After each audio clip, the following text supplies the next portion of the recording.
Hi folks, it's Chet from Tag Along with Chet. Well, I had a request from one of my viewers as to how I have my camera set up in the aircraft and also the audio end of it. Now the audio end of it gets kind of complicated actually, I find, so I had to go to YouTube myself and get someone that actually had a good explanation how they worked their audio setup. Without infringing on him, what I'll do is I'll just give you his YouTube channel and you can look it up. It's called Flying with Chris. So I just put in Flying with Chris. And the one that you want to watch of his YouTube videos is how to record a cockpit audio. And he'll give you pretty in-depth details as to the size of the plugs you need. And you know, he gets really into it, and he puts it a lot simpler than I could put it, because I'm not much at this when it comes to the audio stuff. I had to do a lot of experimenting myself, and then finally I found out the best way to do it is how he uses it, and it's worked out very well for me. So take a look at his YouTube video. Again, it's Flying with Chris. He's from the UK. And he has a very good setup in an explanation how to do it.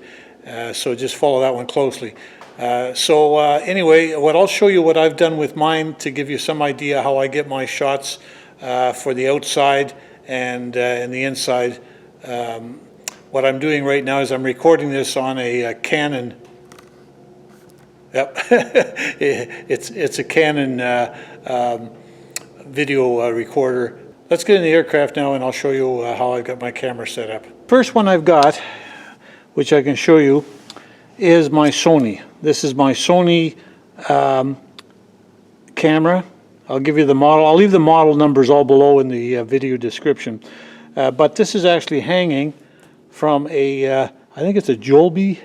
Forget what it's called, these suction cups. And it's actually suctioned right on, the cup is right on the lens from the aircraft cabin light, and it seems to have worked for me.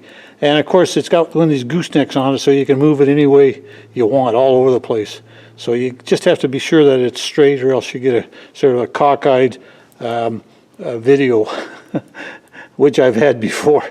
So you can set it in such a way so that you can get the view actually goes and gets over the actual cockpit, your instrumentation, and also the it'll show everything out the window. Okay, the next thing I've got, oh, and you'll probably wonder how I hooked this up, this mess of wires, and it just, these plugs here, they just plug in the bottom of the Sony, plugs in the bottom of the Sony camera, and I just route it in such a way so that it doesn't interfere with any of my my controls on the aircraft. So what you can do is, if you want to permanently mount it, you could actually run it up through your headliners or over your door edges or whatever you want. But I find that because you're moving that camera around a lot, just put a portable, you know, in and out plug on it, and it works fine. Anyway, the other camera I've got is a Virb. It's a Garmin Virb. I'm not fond of it. It's the typical iPhone type stuff.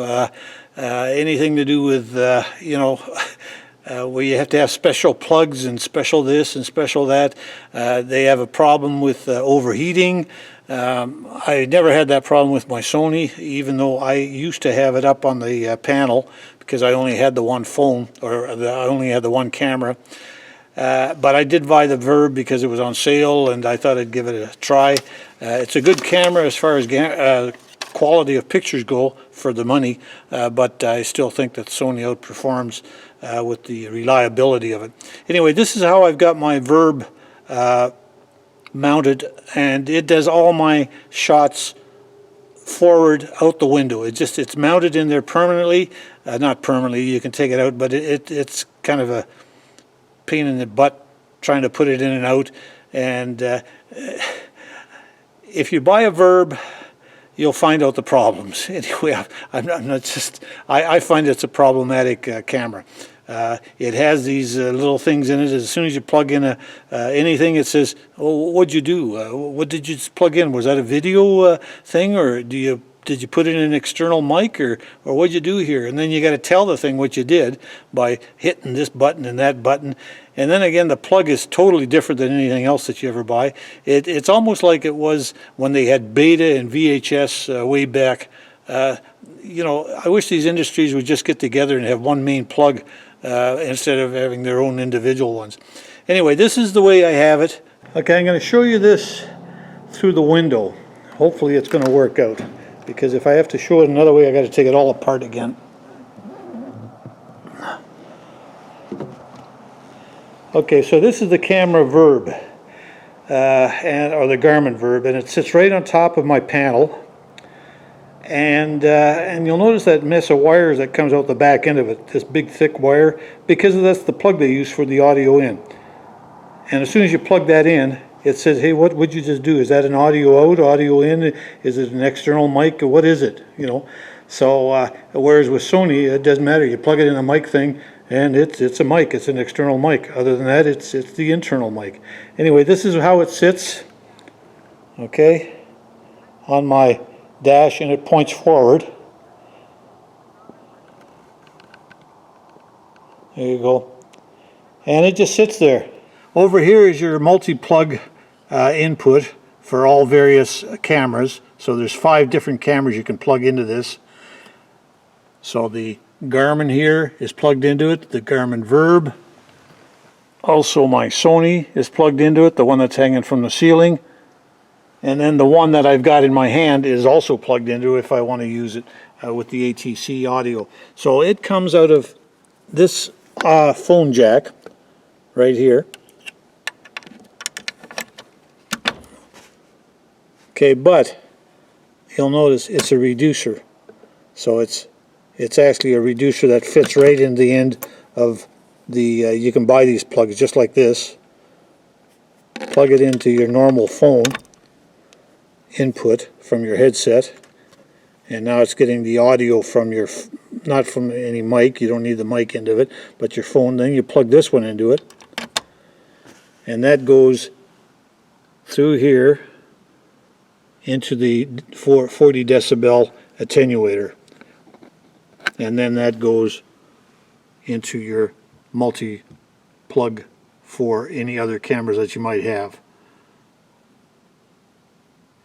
So that's the way I've got mine set up, guys. It's no big deal. And it's worked out fine for me. It's a pain in the butt actually doing all this with one hand and filming with another hand. But I've just got this Velcroed like that to the top of my panel. And then if I want to plug something in, like this one here, if I want to plug this one in, I just plug it into there. Now I've got this lead, and I can plug it into my camera that I've got in my hand right now, and this is the Canon one. It's the Canon HFR400 that I've got. Okay, now the only reason why I got a Canon is because it's the only one that I found where you can actually plug an external mic in. So, and it's one of these plugs, and that'll just fit right in the body of the camera itself. Now it's a big camera, okay, it's not a small one. It's not like these Sonys or the Virbs. It's quite a bit bigger, and you get 64 gigabyte card in it, so you can put a lot of data on it. And I use that basically for, well, what I'm using it for now. And it has a zoom on it, whereas the other action type cameras or video cameras don't have the zoom quality. And as you can see, I can do all sorts of things with this camera, so that's why I've got it. Okay, thanks for watching, folks. I hope this explains or gives you some explanation as to how I do the YouTube videos in flight without too much hands-on. Yeah, so take a look at Flying with Chris. He does a real good job at showing you all the technical aspects of it, which I really don't have at my fingertips right now. I don't know what the size of the plugs are, and he does. But I got all my stuff basically on Amazon. It's quite, it's available there. Those attenuators, they're on there. Actually, I think my attenuator, I got the same one as Chris did on Flying with Chris. I don't know.